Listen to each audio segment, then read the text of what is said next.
去把信寄走吧。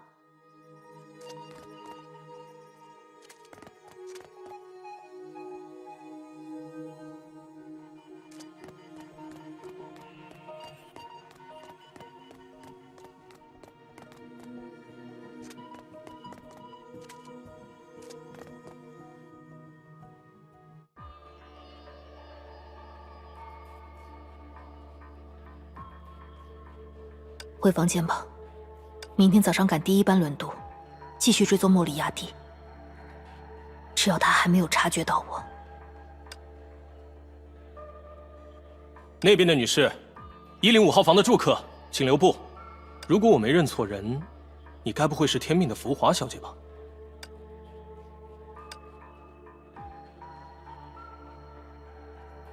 你是？没想到在这里也能见到你。 看样子，苏格兰场的传言确实有它的根据。你知道他们是怎么说的吗？有位来自东方的女武神，总是和案件与麻烦同时出现。开个玩笑，你不认得我吗？我们应该打过照面的，在上个月的那起纵火案里。不好意思，我这几个月见了太多人。好吧，我应该明白你是大人物。 我是肯特郡的探长亨利，也给苏格兰场跑过腿。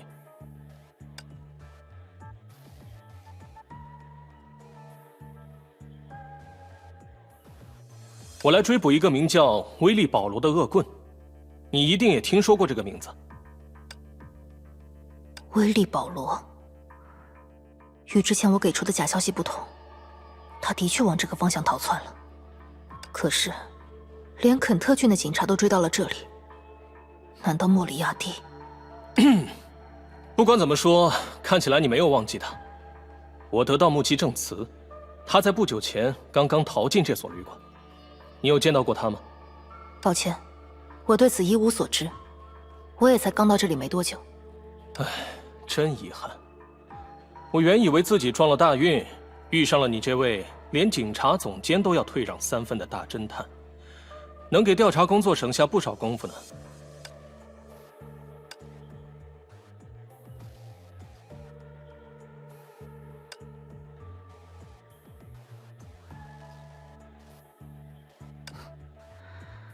看来要在这里多费一些口舌了。之前我认为，威利已经和莫里亚蒂的组织失去了联系，苏格兰场要逮捕他，应该只是时间问题。但我确实没想到他会出现在这里。如果这是巧合，也许是巧合，也许是你也有漏算的时候。不管怎么说，我的工作就是去确认真相。接下来，我准备搜查整个楼层。福华小姐。 要是你一贯的机密任务没有那么紧急，应该不介意帮我一把吧？从原则上来讲，逮捕逃犯、保护市民的安全，这是警察的义务。与此相应，我们也有权要求任何人予以配合。虽然我知道我不可能以此来要求你，但配合警察的工作，至少在这个国家，的确是一种美德。看来。 这个人正好是最难被人说服的那种类型。不过，现在离早班轮渡起锚还有7个多小时，而另一方面，我也必须确认，莫里亚蒂是否已经通过某种形式掌握了我的行踪。我明白了，我们一起速战速决吧。那真是太荣幸了。事先说明，无论案件进展如何，我明早必须继续执行我的任务。好吧。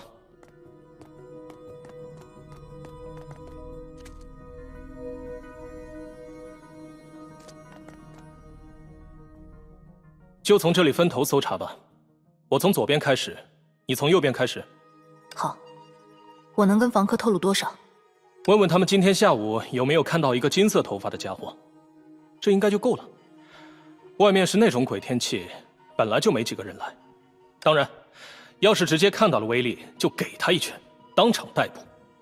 你知道他长什么样子，对吧？嗯。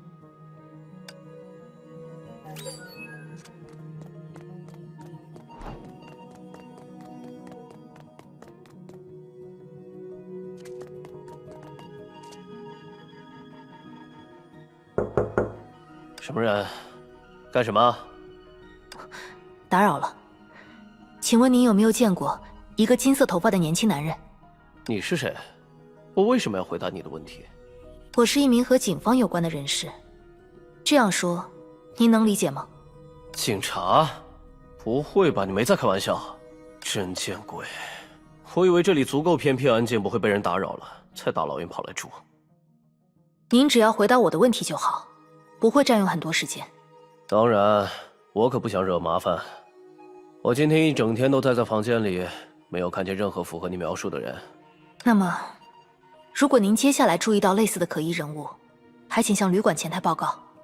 好吧，好吧，真倒霉。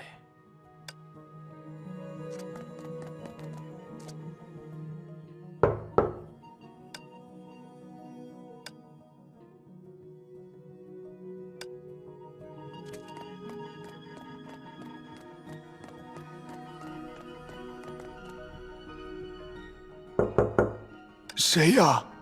打扰了，请问您有没有见过一个金色头发的年轻男人？就在今天下午，这所旅馆里。我想没有。我平时不太关注其他人。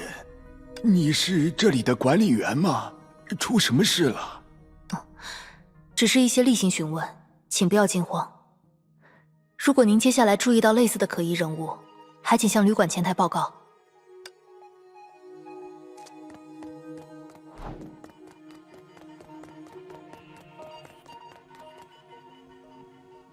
看起来你那边也已经完事了，不愧是女武神，动作比我还快一点。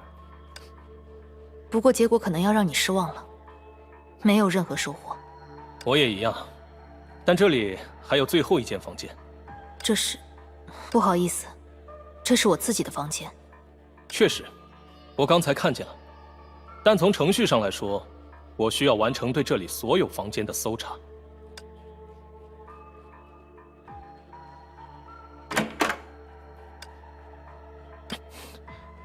怎么了？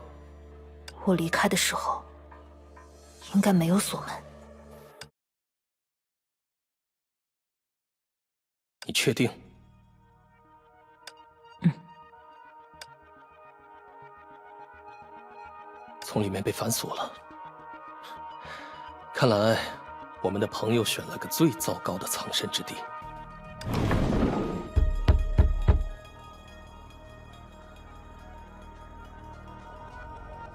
他不肯欢迎我们。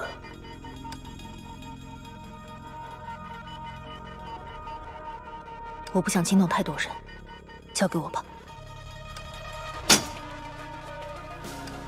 好了，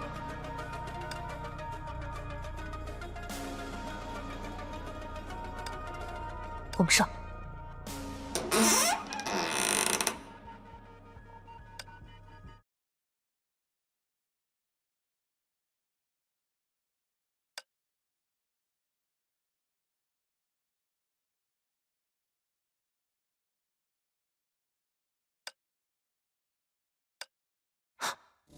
这是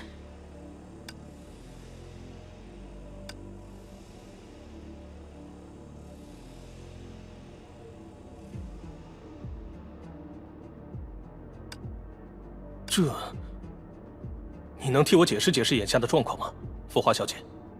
他死了。至于他为什么死在这里，我还在思考。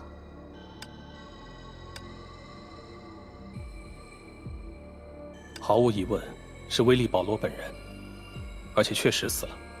不过，我应该比刚才更加需要你的配合了，浮华小姐。如果你不能解释清楚自己的房间里发生过什么，那么毫无疑问，你就是这个案件的嫌疑人之一。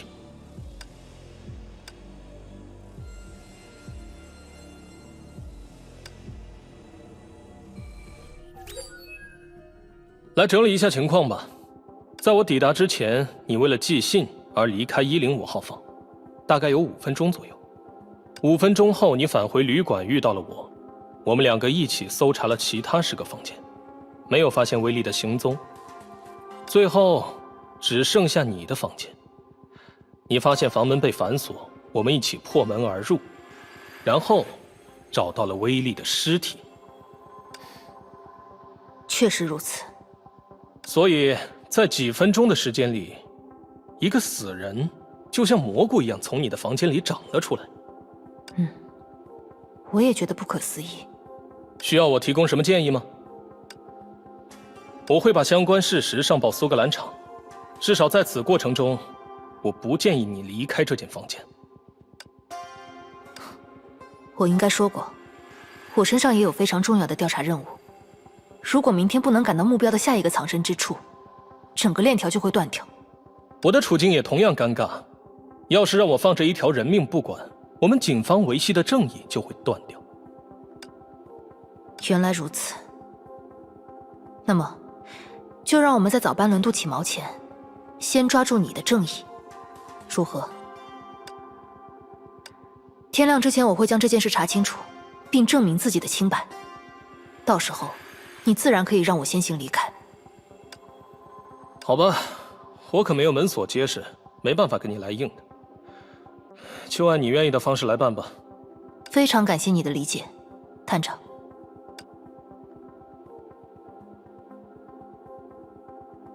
那么接下来，希望一切不至于需要于都城来解决。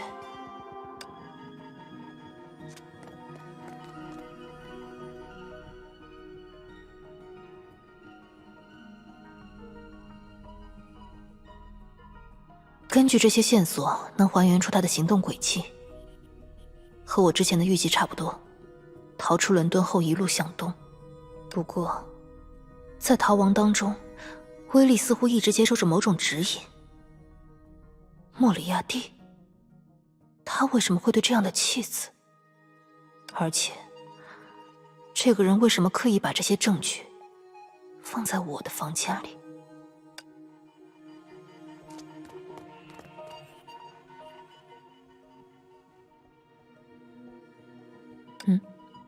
奇怪，这个时间，之前我观察过这座钟，那时他走的还很准确，是钟摆受到撞击了吗？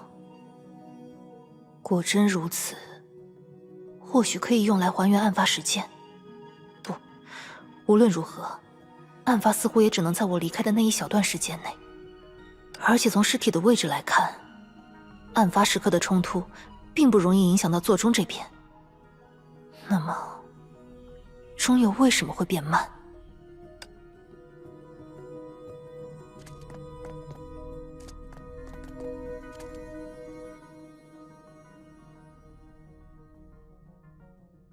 空白信纸飞得到处都是，被打翻的墨水也已经凝固了，看不出有什么线索。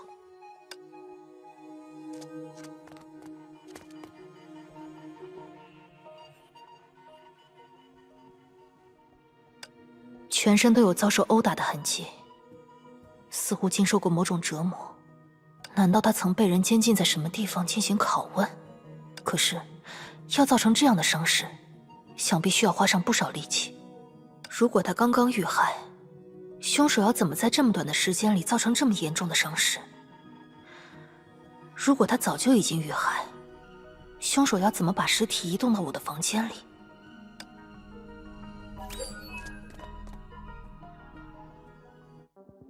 好快啊！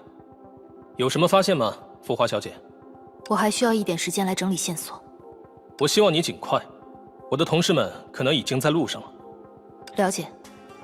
不过，我还希望你能提供一下旅馆里其他人的信息，包括住客和管理员。你可能会觉得失望，因为这旅馆里根本就没什么人，3个住客加上1位管理员小姐，就这么多。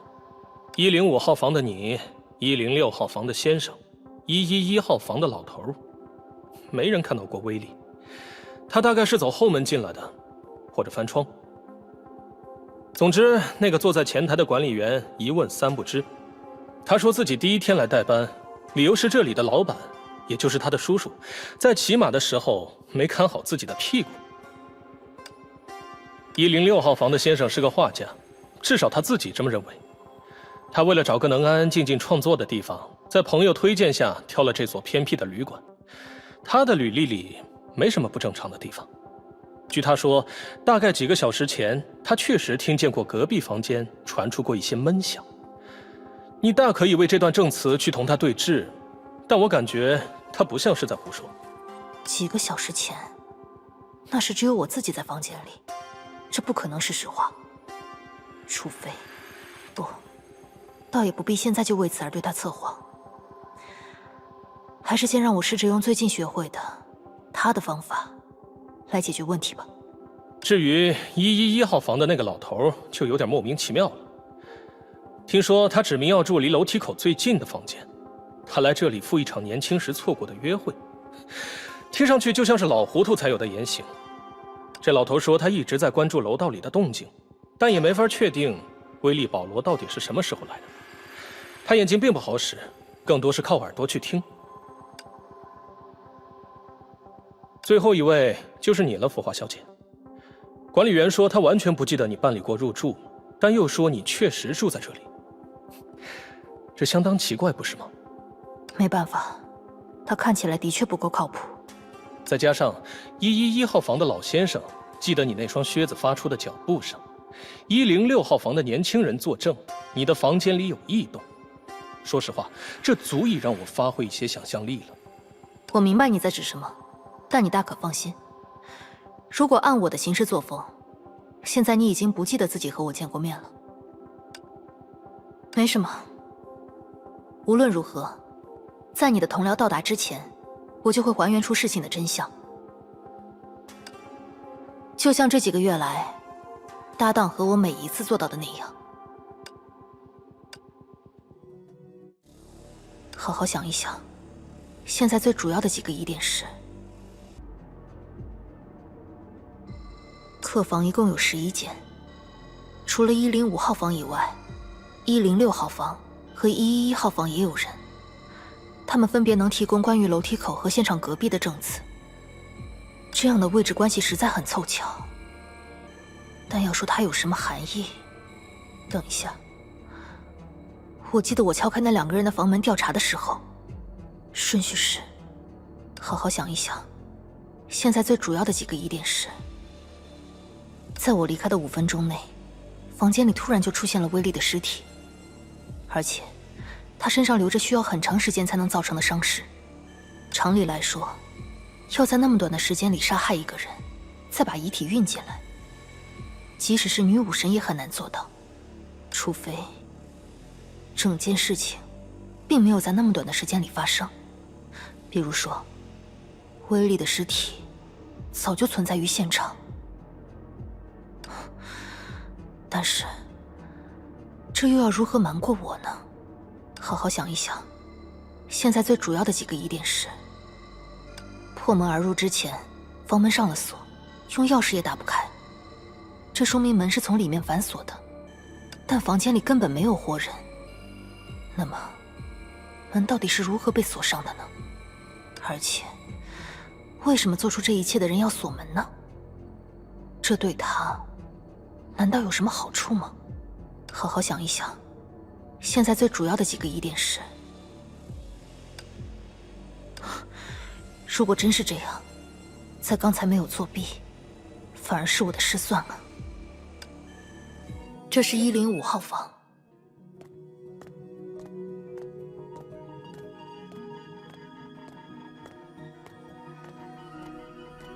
106。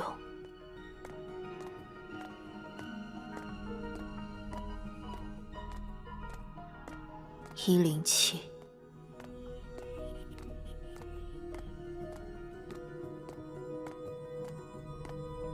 108。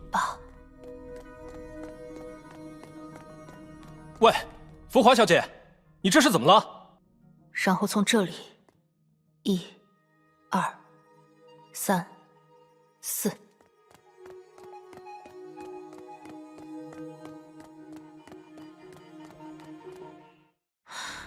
原来如此，这下完全明白了。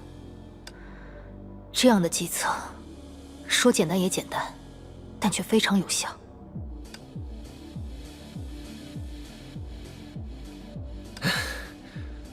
有那么一瞬间，我还以为你想一走了之。该从哪里开始说呢？不久前，我们在105号房间里发现了逃犯威利·保罗的尸体。作为105号房的住客，我理所当然要承担嫌疑。但如果，即使从你的角度看，我也不应该有任何嫌疑呢？我是房间的主人，而房间里出现了被害人。如果这个论据是错误的呢？我可以从至少3个角度来辩驳这一点。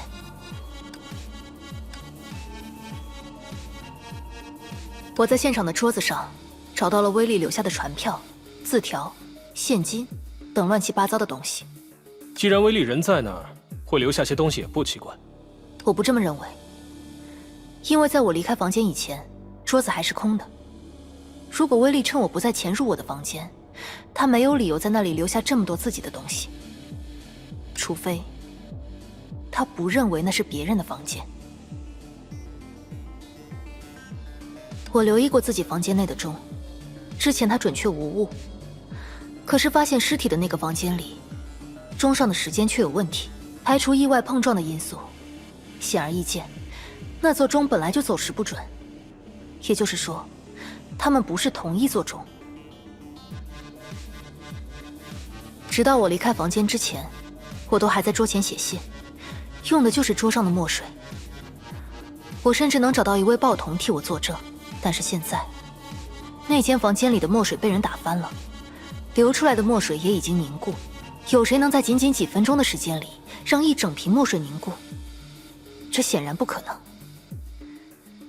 那么答案只能是，它们不是同一瓶墨水。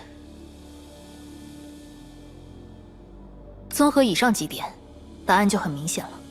我们发现尸体的房间，并不是我所居住的105号房，具体来说，其实是和它处在轴对称位置上的107号房。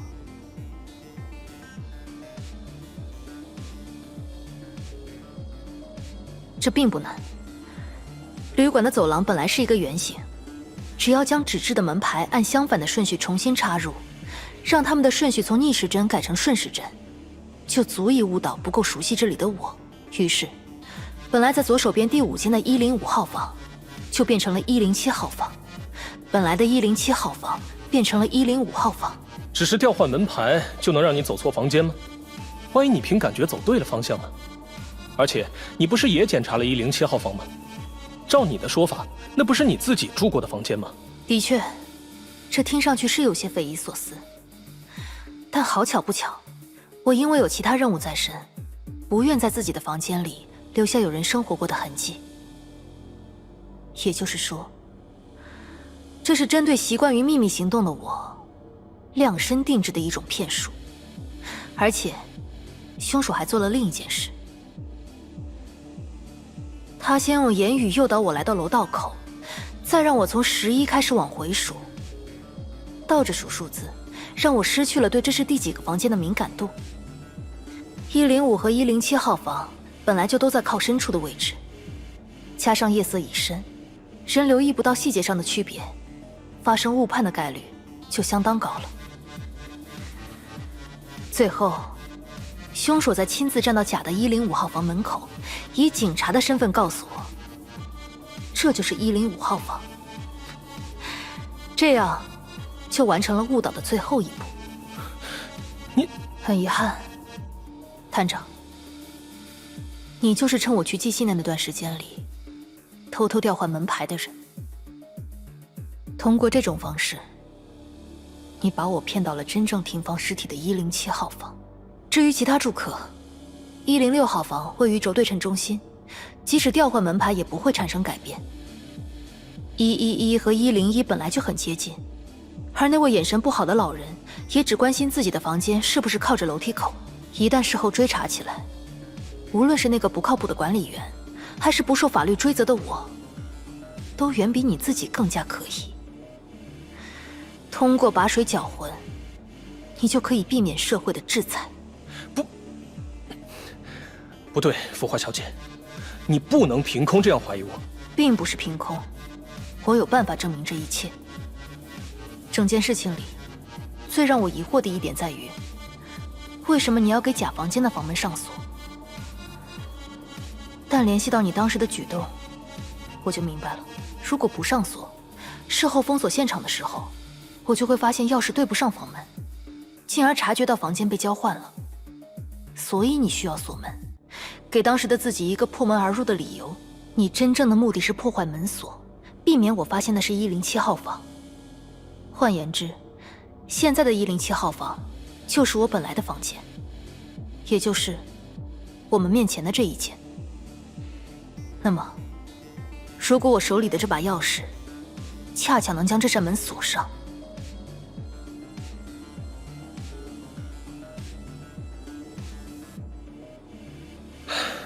我认输。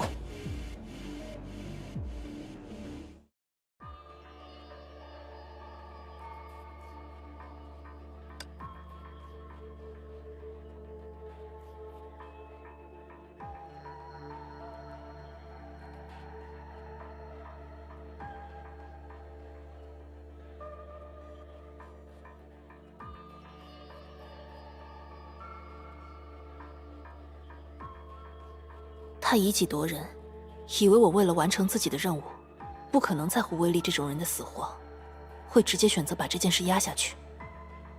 只是，他自己想出了整个计划，这仍然是一句谎言。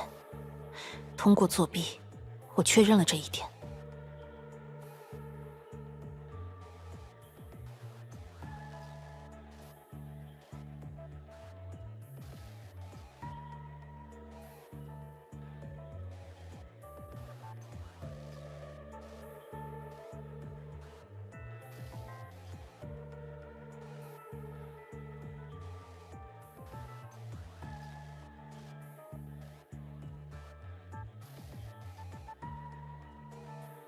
等一下，如果一切都是莫里亚蒂谋划好的，那么他也必须确保我能入住这里，确认我的入住方式会在诡计中骗到我自己，还要了解我的行程，除非他看过我写的信。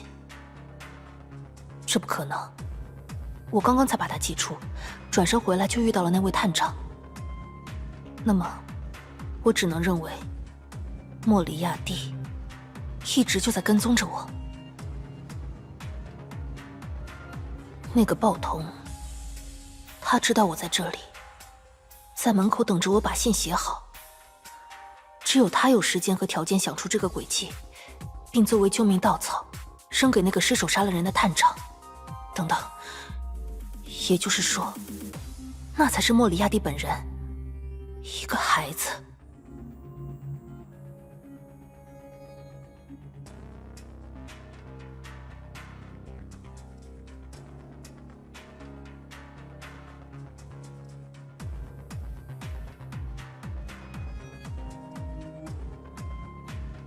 是啊，这就是真相。